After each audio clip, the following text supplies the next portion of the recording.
ঠাকুর, মা ও স্বামীজির চরণে আভূমি লুণ্ঠিত প্রণাম নিবেদন করে শুরু করছি শ্রী শ্রী রামকৃষ্ণ কথামৃত প্রসঙ্গ থেকে পাঠ। কাল আমরা পড়েছিলাম মাস্টারমশাই সব মন্দিরে আরতি দেখে আবার এলেন ঠাকুরের ঘরের সামনে। দেখলেন ঘরের দরজা বন্ধ। আজকের প্রসঙ্গ লৌকিক জ্ঞান ও ভগবত জ্ঞান। প্রথমে বৃন্দেঝির সঙ্গে কথা।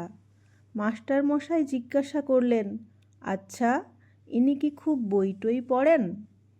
বৃন্দেঝি বলছে, আর বাবা, বইটই সব ওর মুখে।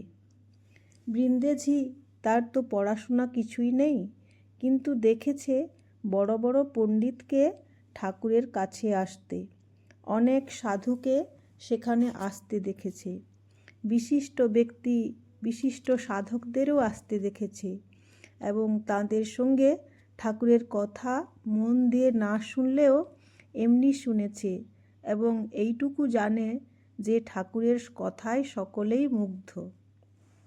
বইটই যে ঠাকুর পড়েন না তা সে জানে, কাজেই তার সিদ্ধান্ত জানিয়ে দিল, বইটই সব ওর মুখে।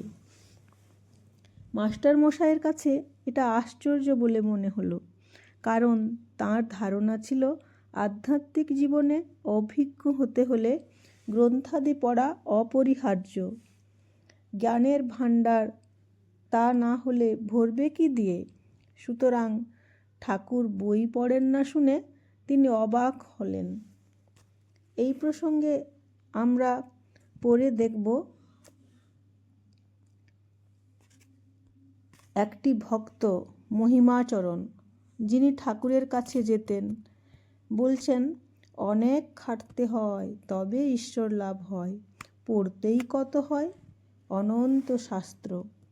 আর ঠাকুর উত্তর দিচ্ছেন, শাস্ত্র কত পড়বে, বই পড়ে কি জানবে, বই পড়ে ঠিক অনুভব হয় না।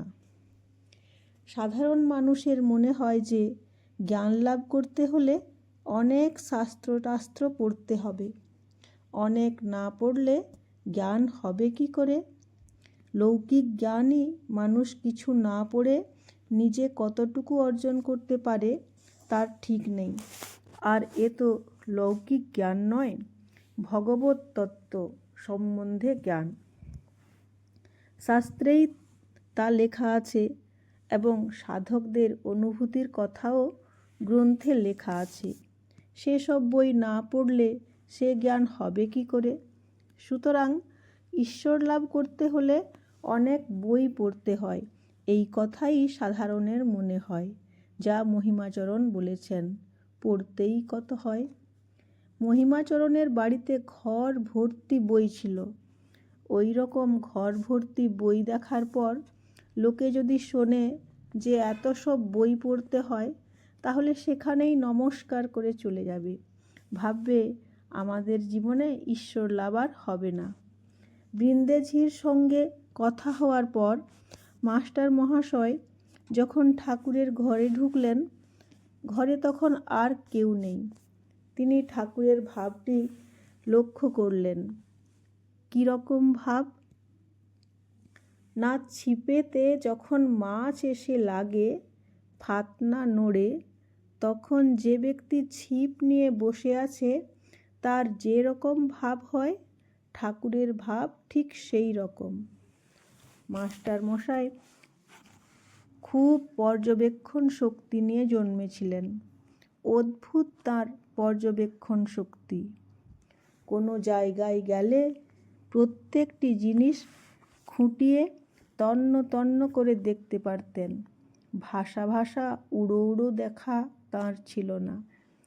আমরা দেখেছি তিনি মঠে আসতেন যখন, ঘরে ঘরে যেতেন, আর তার সঙ্গে অনুরাগী ভক্ত যারা আসতেন তাদের বলতেন, দেখো, সব জিনিস দেখতে হয়, মঠ দেখা কি খালি জায়গাটা দেখা?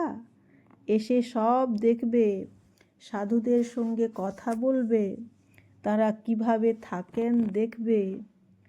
উনি দেখতেন ঘরে ঘরে ঢুকে কারো বিছানার কাছে কিছু বই আছে, কি বই আছে তাও উল্টে দেখতেন। আমরা সম্ভবত আর কাউকে এত খুঁটিয়ে দেখতে দেখিনি।